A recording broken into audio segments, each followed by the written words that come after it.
Well, hey, Sats here. Hope you're doing really well. Great to be with you, and thanks for joining us for this summer short as part of our Mindfulness series here at C3 Reflect. And today we're talking all about willpower. What is the difference between a person who knows what to do and a person who actually does what they know they should do? And this seems to be the human experience, right? Like sometimes you have good days, great days, you're on it, you're focused, your head's in the right place and everything's going well. Even when challenges come your way, you can overcome. And sometimes it just feels like the energy levels are not there. And sometimes you're not quite performing at your best.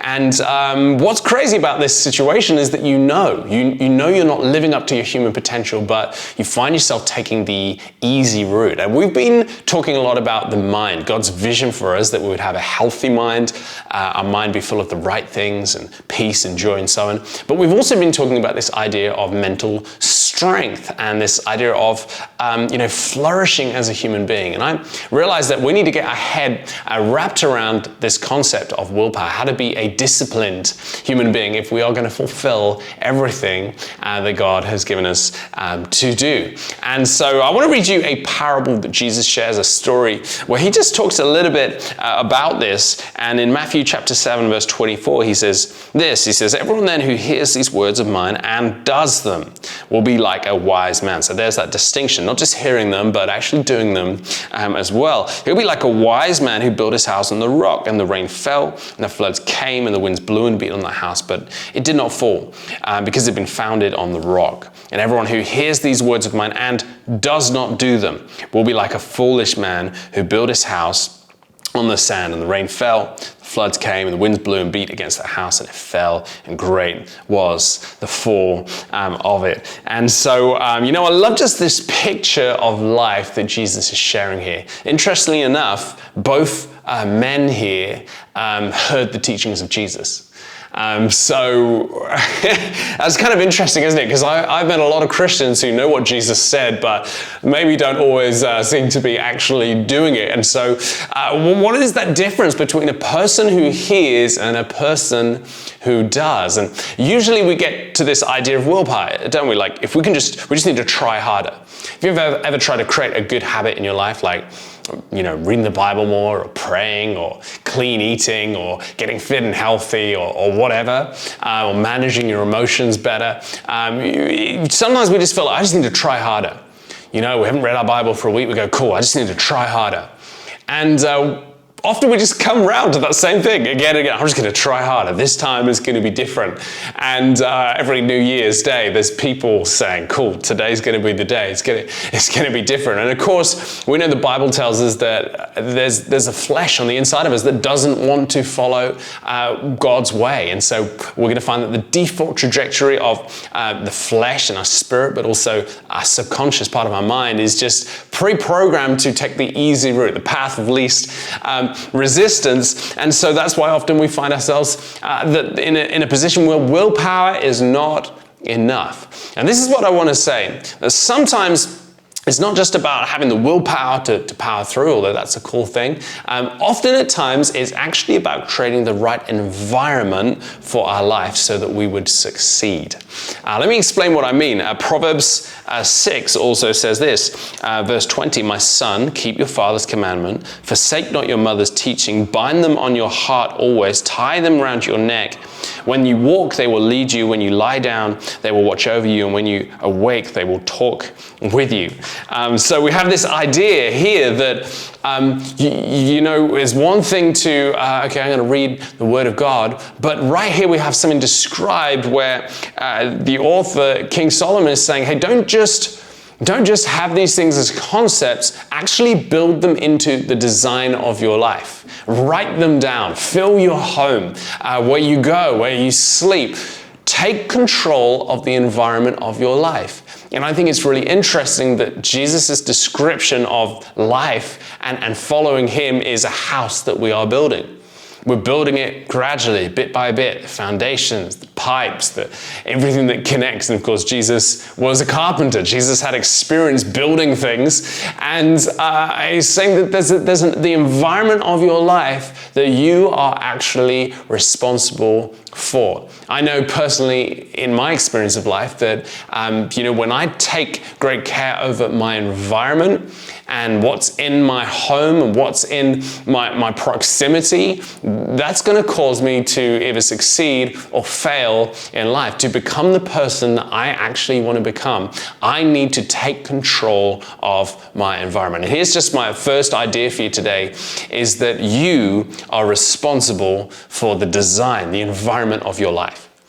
And that can be a hard thing to get our head around when it doesn't always feel like we're in control of everything going on around us. And often it's true, many of us will have had a very different experience of life. Some of us from more advantaged backgrounds, some from more disadvantaged backgrounds. And we need to have compassion and be kind and be generous to help people elevate themselves. But we also need to understand this, that the best way a person can elevate their life is by educating themselves and taking responsibility of their life. And I want to encourage you today, hey, I don't know what you've inherited in your life. I don't know how you found yourself in today, and maybe it's not really your fault, but you need to understand this. It is your responsibility. If you want to fulfill the things that are in your life, take responsibility of the environment of your life and make a decision today. Hey, I'm going to begin to build the house that I want to have. Maybe I didn't inherit the house, but I'm going to build the house. Maybe I didn't inherit everything I want to inherit, but I'm going to build the sort of life that I want to build because I want to be faithful and steward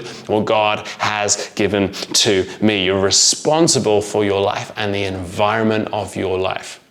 Okay, so how do we do that?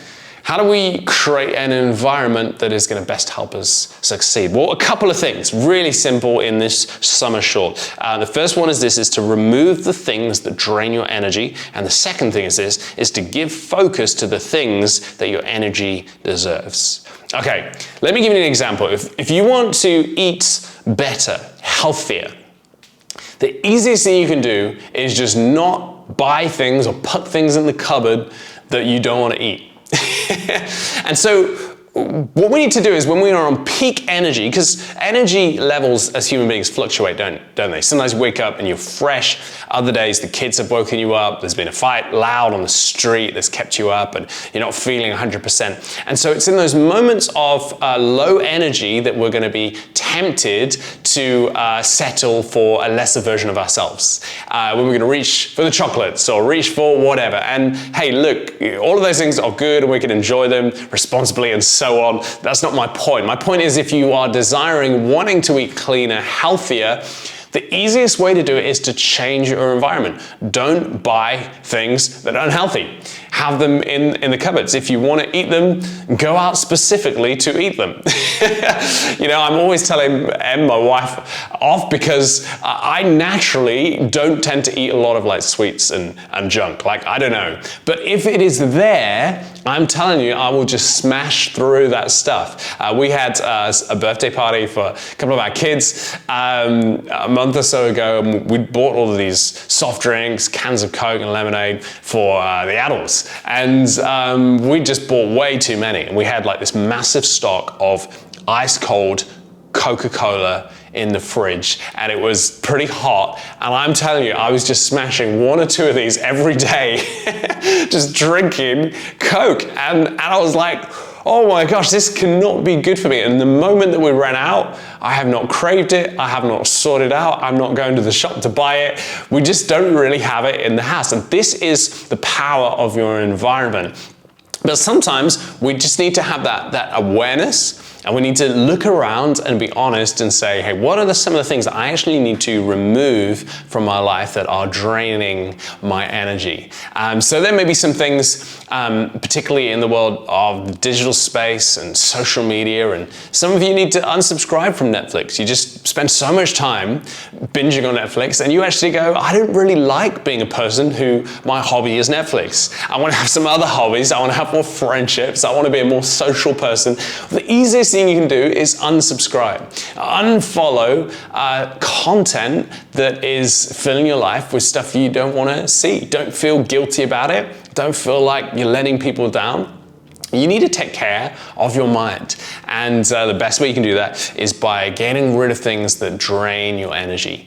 It's a pretty easy thing to do, but you're gonna find that the dividends of that will pay you back over time. And so in those moments where you're focused and productive, or just simply more aware, like in a message like today, you're thinking about it, make sure you make some smart moves and change up the environment, your home, your room, your kitchen, all of those things, change it up, so that the things that you want to do become easier. And so we're going to give focus to the things that our energy deserves. So let's say you want to practice the guitar more often. Well, the worst thing you can do is have your guitar in a case somewhere stuffed kind of at the back of the room, because you're never going to get it out because it's effort. You got to go over there, you got to open up the case, you got to tune it up.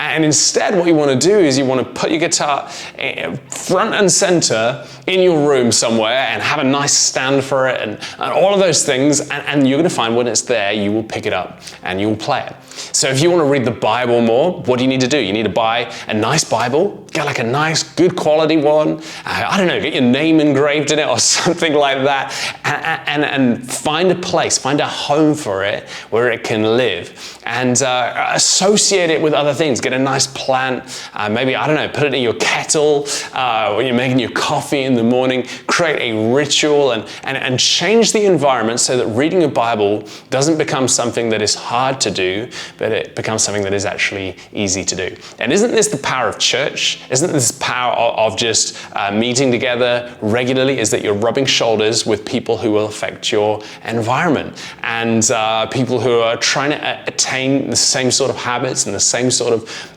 sense of fulfilling your purpose. Friends, the best way to have strong willpower, the Bible talks about the fruit of the Holy Spirit being self-control, is to be really deliberate about crafting your environment. Life is a marathon, not a sprint. So let's be strategic, let's be thoughtful, and let's design the sort of life that we want to have. Well, hey, I hope you found this summer short helpful. It's part of our mindfulness series, and we are sending out content every single week on our mailing list. So you should probably sign up if you've not done that already. Go to c3reflect.church/connect, and you can get that all coming your way. Videos like this, articles, stuff to encourage you. We're going to be putting out more and more fascinating content that we think will be helpful. So please do sign up. Thanks for tuning in today. God bless you guys, and we'll catch you guys soon.